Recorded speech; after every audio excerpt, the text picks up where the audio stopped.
17 दिसंबर को एक वाक़या हुआ ढाका के अंदर प्रोटेस्ट शुरू हुए कि शेख हसीना को जिनको डिपोज़ किया गया था 2024 के अंदर उनको इंडिया एक्स्ट्राडाइट करे। अब ये एक बहुत बड़ी सिक्योरिटी कंसर्न थी, एक काफ़ी बड़ी एस्केलेशन थी इंडियन हाई कमीशन के ऊपर। इतने ज़्यादा लोग प्रोटेस्ट करने जा रहे थे, उनको जो है वो इंसाइट करके to commit violence, to commit terrorist activities, उनके ऊपर ये ब्लेम्स है, ये एक्यूजेशंस है। इंडिया के ऊपर ये ब्लेम आ रहा है कि इंडिया ने उनको सेफ हेवन दी है और वहाँ से वो अपनी सारी पॉलिटिकल एक्टिविटीज़ जो है वो कर रही हैं। इमरान खान साहब के बेटों ने अनाउंस किया कि वो पाकिस्तान आ रहे हैं, अपने वालिद साहब की हमायत के लिए उनकी तहरीक के अंदर ज्वाइन करेंगे।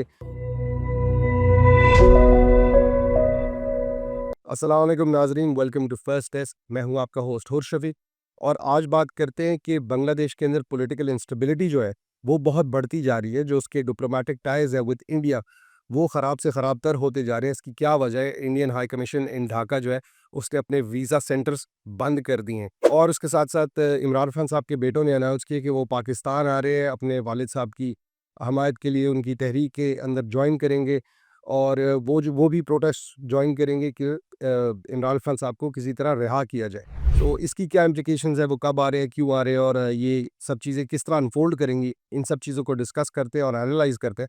लेकिन उससे पहले आपसे रिक्वेस्ट है कि वीडियो को लाइक करें और शेयर करें और चैनल को सब्सक्राइब करें। और अगर आपकी कोई अपनी राय है तो वो ज़रूर कमेंट्स में दें, उससे हमारी बहुत हेल्प होगी। तो 17 दिसंबर को एक वाक़या हुआ ढाका के अंदर प्रोटेस्ट शुरू हुए और वो इंडियन हाई कमीशन की तरफ जा रहे थे, जब उनको पुलिस ने, वो ढाका की पुलिस ने, बांग्लादेश पुलिस ने रोक लिया। और उनकी डिमांड्स क्या थी कि शेख हसीना को जिनको डिपोज़ किया गया था 2024 के अंदर और वो भाग के चली गई थी इंडिया, उनको इंडिया एक्स्ट्राडाइट करे और उसके साथ-साथ जो एक इलेक्शन एस्पिरेंट थे, शरीफ उस्मान हादी, उनके ऊपर एक बड़ा डेडली अटैक हुआ था। वो अभी भी क्रिटिकल कंडीशन के अंदर है, अस्पताल के अंदर। तो प्रोटेस्टर्स की डिमांड थी कि इसके जो परपेट्रेटर्स हैं, जिन लोगों ने ये अटैक किया था, वो इंडिया पे भाग गए हैं। तो उनकी ये डिमांड थी कि इंडिया उनको पकड़े और एक्स्ट्राडाइट करे टू बांग्लादेश, ताकि वो उनको प्रॉपर्ली प्रोसिक्यूट कर सकें। अब ये एक बहुत बड़ी सिक्योरिटी कंसर्न थी, एक काफ़ी बड़ी एस्केलेशन थी इंडियन हाई कमीशन के ऊपर। इतने ज़्यादा लोग प्रोटेस्ट करने जा रहे थे। उन्होंने फिर बांग्लादेशी हाई कमिश्नर को, जो न्यू दिल्ली में थे, उनको समन किया और उनसे बातचीत की कि ये सिक्योरिटी थ्रेट जो है वो बढ़ती जा रही है, बहुत बड़ी कंसर्न है इंडिया के लिए।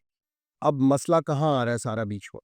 एक शेख हसीना जो है वो इंडिया में बैठ के अपनी जो पार्टी थी उनकी अवामी लीग, उनको जो है वो इंसाइट करते हैं to commit violence, to commit terrorist activities. उनके ऊपर ये ब्लेम्स है, ये एक्यूजेशंस है और इंडिया के ऊपर ये ब्लेम आ रहा है कि इंडिया ने उनको सेफ हेवन दी है और वहाँ से वो अपनी सारी पॉलिटिकल एक्टिविटीज़ जो है वो कर रहे हैं। वो अपनी पार्टी को पैसे भी भेजते हैं, वो अपनी पार्टी को जो है वो ऑर्डर्स भी भेजते हैं और वहाँ से बांग्लादेश का जो इलेक्शन प्रोसेस होना है, उसको डिसरप्ट कर रहे हैं। शेख हसीना ने मल्टीपल टाइम्स ये कहा है कि जो गवर्नमेंट है इस वक्त, इंटरिम गवर्नमेंट इन बांग्लादेश, ये इलिजिटिमेट है और इसको तबाह किया जाए। और वो कहते हैं कि मैं राइटफुल रूलर हूँ और मैं वापस आऊँगी। दैट मीन्स उनके ऊपर फ़िल वक़्त आपको पता है कि डेथ सेंटेंस है फॉर क्राइम्स अगेंस्ट ह्यूमैनिटी। उनको प्रोसिक्यूट किया गया और उनको कन्विक्ट कर लिया गया। एक तो इंडिया उनको एक्स्ट्राडाइट नहीं कर रहा। क्यों नहीं कर रहा? उसकी प्रॉपर रिक्वेस्ट भी गई हुई है। इसके ऊपर हमने पूरी वीडियो बनाई थी कि इंडिया वांट्स कि बांग्लादेश के साथ टाइज़ बेहतर। और जब से शेख हसीना गई हैं, because people call her a puppet of India, तो जब से वो इंडिया से गई हैं, बांग्लादेश से इंडिया गई हैं, तब से जो है इंडिया और बांग्लादेश के टाइज़ आपस में वो ख़राब से ख़राब तर होते जा रहे हैं। बिकॉज़ बांग्लादेश नोज़ कि India does not have the best interest of Bangladesh in mind और शेख हसीना उसका पार्ट थी। अब बांग्लादेश चाहता है कि शेख हसीना वापस आएँ, ताकि उनकी जो उनका जो सेंटेंस मिला हुआ है वो कैरी आउट हो। वो भी नहीं हो रहा। उसके अलावा इंडिया के ऊपर बहुत सी एलिगेशंस है कि वो इन टेररिस्ट एक्टिविटीज़ को, जो कि बांग्लादेश की इस वक्त पॉलिटिकल इंस्टेबिलिटी को और आग को इसको भड़का रहे हो, वो ख़त्म करें। उसके साथ साथ जो अवामी लीग के एक्शंस वहाँ पे हो रहे हैं, जिस तरह वहाँ पे शरीफ उस्मान हादी की मैंने बात की, इलेक्शन एस्पिरेंट थे, उनके ऊपर अटैक हुआ, तो ये चीज़ें रोके। ये सारा ब्लेम जा रहा है इंडिया के ऊपर। ये रेटरिक, ये जो सेंटिमेंट है पूरे बांग्लादेश के अंदर है इस वक्त। तो बांग्लादेश और इंडिया के टाइज़ ख़राब से ख़राब तर होते जा रहे हैं। ये वीज़ा सेंटर्स को बंद करने का सबसे बड़ा जो है बात यही बनी। और ये प्रोटेस्ट पहले भी ढाका वायलेंस हुआ था काफ़ी ज़्यादा, उसमें इंटरिम गवर्नमेंट के ख़िलाफ़ बहुत से जो है वो अटैक्स हुए थे। अभी ये जो प्रोटेस्ट्स हैं इस अवाम के, जो जेन ज़ी रेवोल्यूशन लेके आए थे, ये वही लोग हैं। और ऑब्वियसली इंडिया इन एलिगेशंस को जो है वो आउटराइट डिनाई करता है। करना पड़ता है उनको। Because they can not come out and से कि हम उस मुल्क में जिनके साथ हमारे डिप्लोमेटिक टाइज ठीक नहीं है वहाँ पे हम टेररिस्ट एक्टिविटीज़ कराते हैं, वहाँ पे हम जो है पॉलिटिकल इंस्टेबिलिटी जो है उसको भड़कावा देते हैं, तो वो आउटराइट डिनाई कर देता है। यही तरीका उन्होंने आजमाया हुआ पाकिस्तान के साथ। जब पाकिस्तान उनके साथ डिप्लोमेटिक टाइज और उनकी अब दोनों ममालिक की आपस में फॉरेन पॉलिसी मिलती नहीं है, तो वो टेररिस्ट एक्टिविटीज़ कराते हैं, वो पॉलिटिकल इंस्टेबिलिटी को जो है वो भड़कावा देते हैं। पाकिस्तान में देख लें टीटीपी, बीएलए, जो पीटीआई के उन्होंने प्रोटेस्ट वगैरह और ये जो इंटरव्यूज़ कंडक्ट किए अपनी मीडिया पे, हर फील्ड मार्शल आसिम मुनीर की बात पे जो है वो उसको कंट्रोवर्सी बनाते हैं। हर पीएम शहबाज की बात को वो कंट्रोवर्सी बनाते हैं। हर पीटीआई जो अपोजिशन में इस वक्त, जिसकी वजह से पाकिस्तान के अंदर इंस्टेबिलिटी बढ़ रही है, उसको वो भड़कावा देते हैं। तो वही टैक्टिक्स ये अब बांग्लादेश के अंदर कर रहे हैं। शेख हसीना को उन्होंने सेफ हेवन दी हुई है। शेख हसीना की वो जो स्टेटमेंट्स हैं वो अवामी लीग तक पहुंचाते हैं। शेख हसीना को वो एक्स्ट्राडाइट नहीं करे, जो कि उनकी ट्रीटी है बांग्लादेश के साथ। इन सारी चीज़ को अब नोटिस में लेके आ रही है बांग्लादेश की आवाम।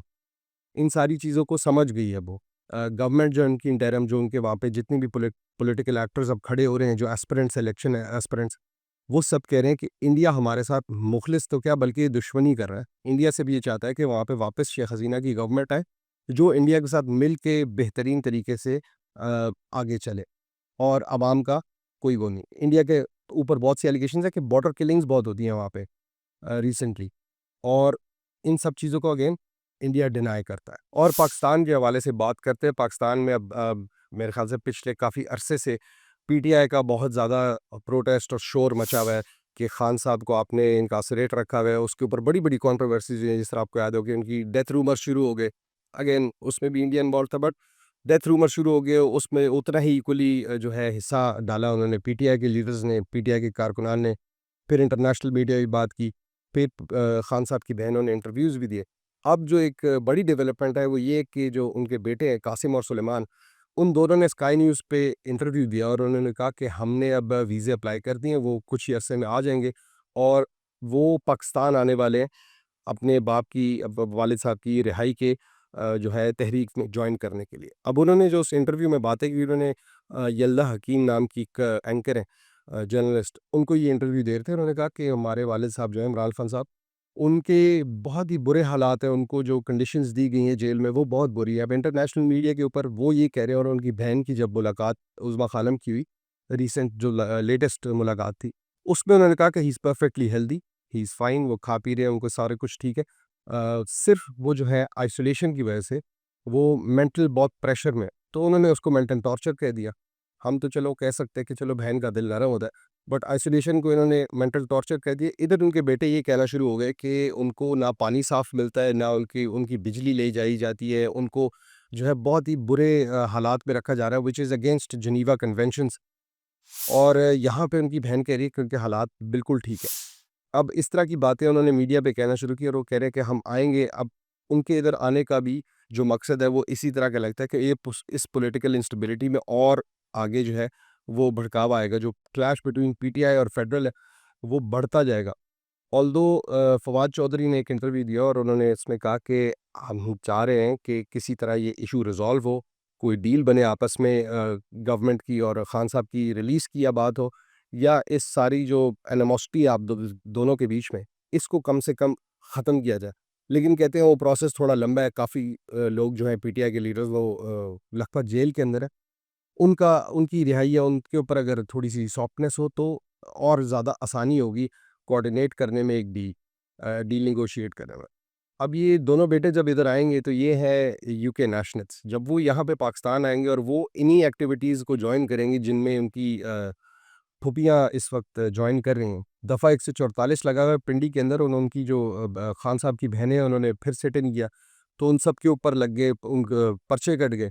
जब ये दोनों भाई आएँगे अपने वालिद साहब के लिए इधर तहरीक जॉइन करने और इनकी रिहाई के लिए, और ये प्रोटेस्ट में आएँगे, तो फिर इनको इनके ऊपर भी पर्चा कटेगा, और जब इनके ऊपर पर्चा कटेगा तो फिर ये एक इंटरनेशनल इशू बनाने की कोशिश करेंगे इसको। बनाने की कोशिश क्या करेंगे, वो ऑटोमैटिकली बन जाएगा। अच्छा, अब साथ-साथ उन्होंने बार-बार जो रिइटरेट किए की बात पे ज़ोर दिया वो ये था कि उनकी जो प्रिज़न की कंडीशंस है वो बहुत बुरी है। फिर अब जिस तरह मैंने कहा कि उनकी बहनें जब वहाँ पे गई तो उन्होंने प्रिज़न कंडीशंस के बारे में कुछ नहीं कहा, और उसके ऊपर बहुत सी बातें हो रही है कि कोई कमेटी बना दी जाए, कोई जर्नलिस्ट जाके इम्पार्शियली रिपोर्ट करते कि जी क्या कंडीशन है, हम बता देते हैं। बिकॉज जब उनकी फैमिली जाती है, उनके पार्टी मेम्बर्स जाते हैं, तो बड़ा मसला होता है। उसके बाद बड़ी ऊट-पटांग सी जो पोस्ट्स हैं वो सोशल मीडिया के ऊपर सर्कुलेट करना शुरू होती हैं और उनके ट्विटर अकाउंट से आना शुरू होते हैं। अगर एक जर्नलिस्ट जाएगा या एक कमेटी जाएगी तो वो सिर्फ हालात बता देगी, बजाय इसके कि वो मैसेजेस डिलीवर हों और जो भी प्रोपेगेंडा या आप कह लें उन्होंने नैरेटिव अपना बताना है, वो बताना शुरू हो जाए। तो देखने में तो यही लगता है कि ये दोनों भाई जब आएँगे तो पॉलिटिकल जो टेंशन्स हैं वो और राइज़ करेंगे, जब 2 हाई प्रोफाइल लोग यूके नेशनल्स पाकिस्तान के अंदर होंगे और वो भी इन हालात के अंदर, और तहरीक चला रहे होंगे, प्रोटेस्ट को जॉइन करेंगे, तो एक और थोड़ा-सा इंटेंस माहौल हो जाएगा, थोड़ी और जो टेंशन्स हैं वो राइज़ करेंगी। एक तरफ जो है वो बात चलती है कि जी हम नेगोशिएट करें कि किसी तरह ये इश्यू रिज़ॉल्व हो, फवाद चौधरी साहब की तरफ से।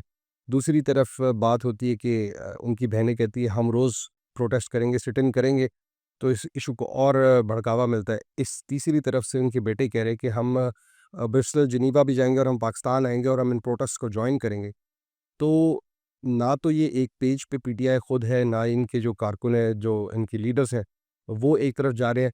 तो जब ये दोनों भाई अपने वालिद साहब के लिए पाकिस्तान आएँगे, तब जाके ये स्टोरी जो है, वो सही तरह डेवलप होगी। उस वक़्त पता लगेगा कि इनकी मोटिव्स क्या हैं, ये आके यहाँ पे किस तरह प्रोटेस्ट जॉइन करेंगे या नेशन वाइड प्रोटेस्ट कॉल करेंगे।